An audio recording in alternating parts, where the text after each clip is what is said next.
Hi viewers, welcome to our channel. So இன்றைக்கி பேக்கெட் ஆப்ஷனில் ட்ரேட் பண்ணுறேன். 2 or 3 ட்ரேட் வந்து நான் இங்கே ப்ளேஸ் பண்ண போகிறேன். Price action and candle psychology use பண்ணி. இண்டிகேட்டர் எதுவுமே யூஸ் பண்ண மாட்டேன். டெக்னிக்கல் அனாலிசிஸ் வச்சு தான் நான் வந்து இங்கே ட்ரேடு வந்து ப்ளேஸ் பண்ணேன். ஸோ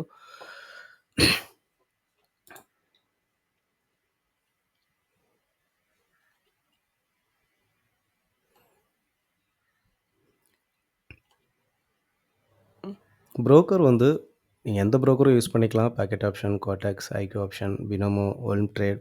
ஸோ உங்களுக்கு எந்த புரோக்கர் வந்து கம்ஃபர்டபுளாக இருக்கும் அந்த புரோக்கர் நீங்கள் யூஸ் பண்ணிக்கோங்க.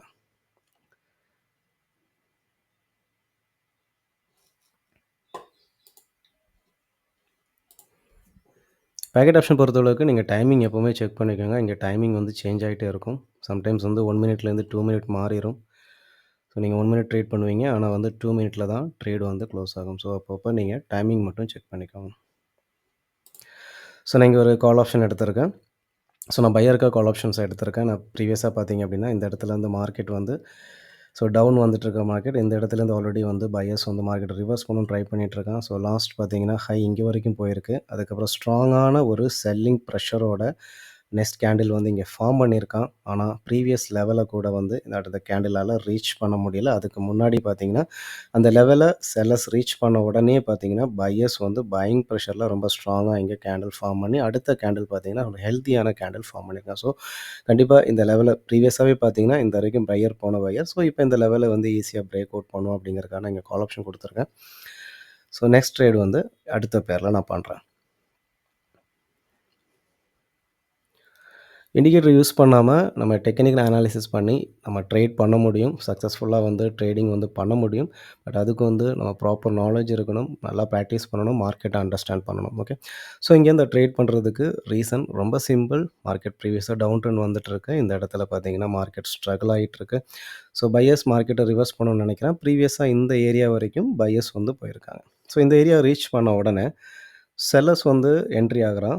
ஸ்ட்ராங்காக செல்லிங் ப்ரெஷரோடு என்ட்ரி ஆகுறான். அடுத்த கேண்டிலே ஸ்ட்ராங்கான கேண்டில் ஃபார்ம் பண்ணுறான். ஸோ ஸ்ட்ராங்கான செல்லிங் ப்ரெஷர் அடுத்த கேண்டிலும் ஹெல்த்தியாக இருக்கும்போது ப்ரீவியஸ் லெவலை இவனால் ரீச் பண்ண முடியல. ரீச் பண்ண முடியலன்னா செல்லர் கேண்டிலாக எங்கே போக முடியல. அந்த இடத்த ரீச் பண்ண அடுத்த கேண்டில் இந்த பெரிய கேண்டிலுக்கு அடுத்த கேண்டில் இந்த லெவலுக்கு வந்த உடனே பையர்ஸ் வந்து என்ட்ரி ஆகுறாங்க. பையிங் ப்ரெஷரில் கேண்டில் ஃபார்ம் ஆகுது. அதுக்கு அடுத்த கேண்டிலும் ஒரு ஹெல்த்தியான கேண்டில். இந்த கேண்டில்லையும் செல்லர் அந்தளவுக்கு ஆக்டிவாக இல்லை. ஸோ இந்த லெவலை வந்து ப்ரீவியஸ் இந்த ரிவர்சல் லெவல் பையர்ஸ் பிரேக் பண்ணணும்னு சொல்லி நான் வந்து ஒரு கால் ஆப்ஷன் கொடுத்துருந்தேன்.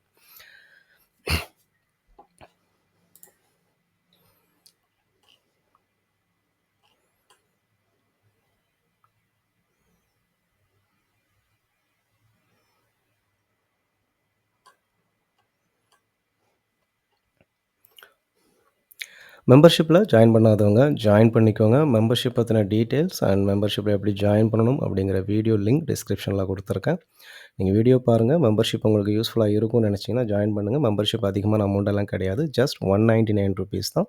நீங்கள் ஜாயின் பண்ணி வீடியோ பாருங்கள். கண்டிப்பாக அந்த வீடியோஸ் வந்து உங்களுக்கு வந்து நல்ல ஒரு நாலேஜை கொடுக்கும். விருப்பம் இருக்கிறவங்க நீங்கள் ஜாயின் பண்ணிக்கலாம்.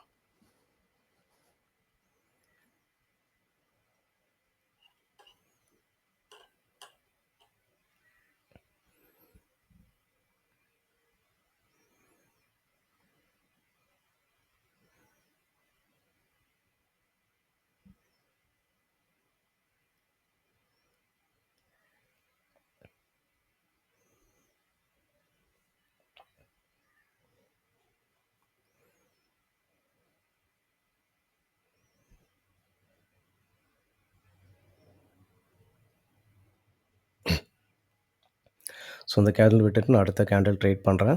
ஏன்னா இப்போ செல்லர்ஸ் வந்து இங்கே கொஞ்சம் மார்க்கெட்டை ரிவர்ஸ் பண்ணியிருக்கான். ப்ரீவியஸாக பார்த்தீங்கன்னா ஒரு ஸ்ட்ராங் மொமெண்டம் வந்திருக்கு. அந்த மொமெண்டத்துக்கு எகெயின்ஸ்டாக வந்து ஒரு மொமெண்டம் க்ரியேட் பண்ணியிருக்கான். பட் அவனால் கண்டினியூ பண்ண முடியல.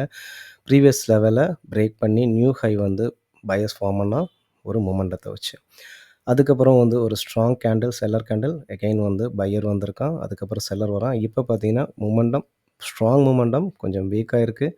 நம்பர் ஆஃப் கேண்டில் கம்மியாக இருக்குது. அதுக்கப்புறம் பார்த்தீங்கன்னா மறுபடியும் அவனால் 2 கேண்டில் தான் ஃபார்ம் பண்ண முடியுது. அண்ட் ப்ரீவியஸ் லெவலையும் ரீச் பண்ண முடியலை பையரால். அதுக்கப்புறம் வந்து பார்த்தீங்கன்னா செல்லர்ஸ் வந்து ஸ்ட்ராங்காக வந்திருக்கான். ப்ரீவியஸாக வந்ததை விட இப்போ செல்லர் ஸ்ட்ராங்காக வந்திருக்கான். ஸோ நெக்ஸ்ட் கேண்டில் வந்து நான் செல் போகிறேன்.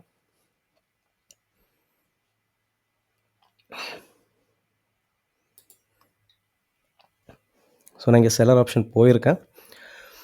ஏன்னா மார்க்கெட் வந்து இந்த இடத்துல வந்து செல்லர்ஸ் கொஞ்சம் மார்க்கெட் ஒரு புல் பேக் எடுக்க ட்ரை பண்ணுறான். ஸோ இந்த லெவலில் ரீச் பண்ண ப்ரீவியஸ் வந்து ஹையர் பிரேக் பண்ண உடனே ஒரு பையர்ஸ் வந்து என்ட்ரி ஆயிருக்கு. ஸோ இந்த இடத்துல ஒரு செல்லர் கேண்டில் நான் எக்ஸ்பெக்ட் பண்ணுறேன். ஏன்னா வந்து பார்த்தீங்கன்னா செல்லர்ஸ் ஒன் பை ஒன்னாக ஸ்ட்ராங் ஆயிருக்கு அண்ட் பையர்ஸ் ஒன் பை ஒன்னாக வீக் ஆயிருக்கு.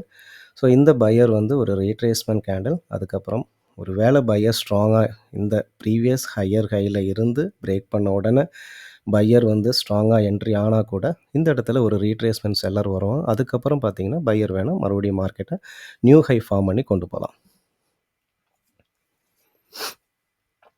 ஸோ ஒரு மார்க்கெட்டை நீங்கள் ப்ராப்பராக அண்டர்ஸ்டாண்ட் பண்ணீங்க அப்படின்னா ஈஸியாக வந்து கேண்டில் ப்ரெடிக்ட் பண்ணலாம். பட் ஈஸி மீன்ஸ் நான் சொல்கிறது வந்து அவ்வளோ ஈஸிங்கிறது கிடையாது.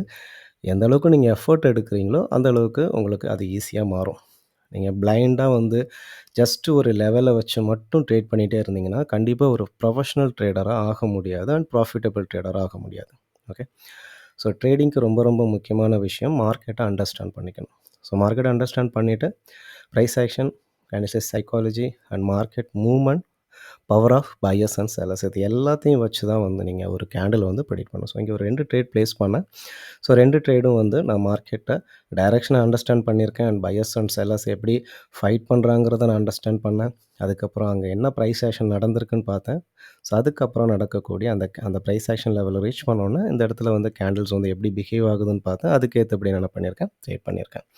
ஸோ நீங்கள் செல்லர்ஸ் வந்து ரிவர்ஸ் பண்ண ப்ரீவியஸை விட ஸ்ட்ராங்காக இருக்காங்கன்னு சொல்கிறதுனால இந்த கேண்டில் நான் அவாய்ட் பண்ணது ரீசன். ஸோ ப்ரீவியஸ் ஹையை பிரேக் பண்ணதுனால இந்த இடத்துல வந்து ஒரு பையர்ஸ் என்ட்ரி ஆகலாம்.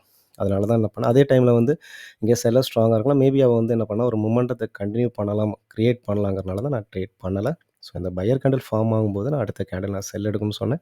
ஸோ இங்கே லெவல் பார்த்தாலுமே நீங்கள் நார்மல் இந்த ட்ரெண்ட் லெவலையும் இங்கே நீங்கள் பார்க்கலாம். ஆனால் மோஸ்ட்லி நான் வரும் இந்த ட்ரெண்ட் லெவலை வச்சு மட்டும் ட்ரேட் பண்ண மாட்டேன். அதனால் அதை வந்து நான் மேக்ஸிமம் வந்து நான் பார்க்க மாட்டேன். மெயினாக வந்து மார்க்கெட் மூவ்மெண்ட் அண்ட் அதோட ஸ்ட்ரக்சர் பார்ப்பேன். ஸோ அதுபடி பார்த்தீங்கன்னா இது அடிஷ்னல் கன்ஃபர்மேஷன்ஸ் இங்கே லெவல் இருக்குது. ஆனால் இந்த லெவலை வச்சு மட்டும் ட்ரேட் பண்ணலாமா அப்படின்னு கேட்டிங்கன்னா பண்ணக்கூடாது. இப்போது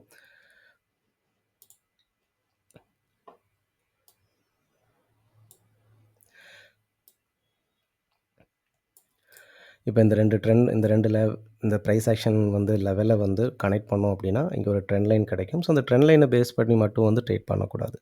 ஸோ இந்த ட்ரெண்ட் லைன் இருக்குது அப்படின்னா ரிவர்ஸ் ஆகும் அப்படிங்கிறலாம் கிடையாது. அது கண்டினியூ ஆகிறதுக்கும் சான்சஸ் இருக்குது.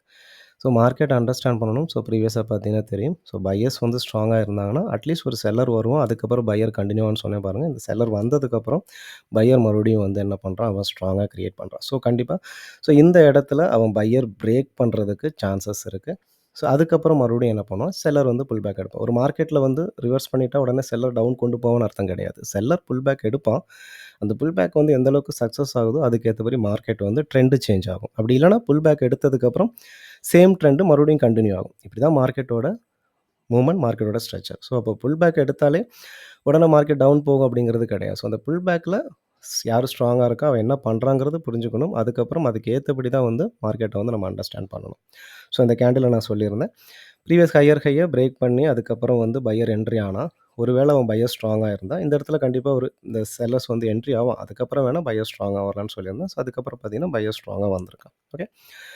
ஸோ நீங்கள் ட்ரேடிங் ஃபுல்லாக ப்ராப்பராக கற்றுக்கோங்க. அதுக்கப்புறமா அமௌண்ட்டை இன்வெஸ்ட் பண்ணுங்கள். நீங்கள் ட்ரேடிங்கே நாலேஜ் இல்லாமல் அமௌண்ட்டை இன்வெஸ்ட் பண்ணி நீங்கள் லாஸ் பண்ணாதீங்க. லாஸ் பண்ணிட்டீங்கன்னா அதை ரெக்கவர் பண்ணுறது கஷ்டம் தான். ஏன்னா நாலேஜ் இல்லாமல் நீங்கள் லாஸ் பண்ணிட்டீங்கன்னா அதுக்கப்புறம் வந்து நாலேஜ் எடுத்து நீங்கள் ரெக்கவர் பண்ணுறது கஷ்டம். ஸோ ப்ராப்பர் நாலேஜ் எடுத்து ட்ரேட் பண்ணுங்கள். அமௌண்ட்டும் அதிகமாக இன்வெஸ்ட் பண்ணாதீங்க. கொஞ்சம் கொஞ்சம் அமௌண்ட் இன்வெஸ்ட் பண்ணுங்கள். கம்மியான ட்ரேட் பண்ணுங்கள். ஓவர் ட்ரேடிங் பண்ணாதீங்க. ஓகே. தேங்க்ஸ் ஃபார் வாட்சிங். பாய்.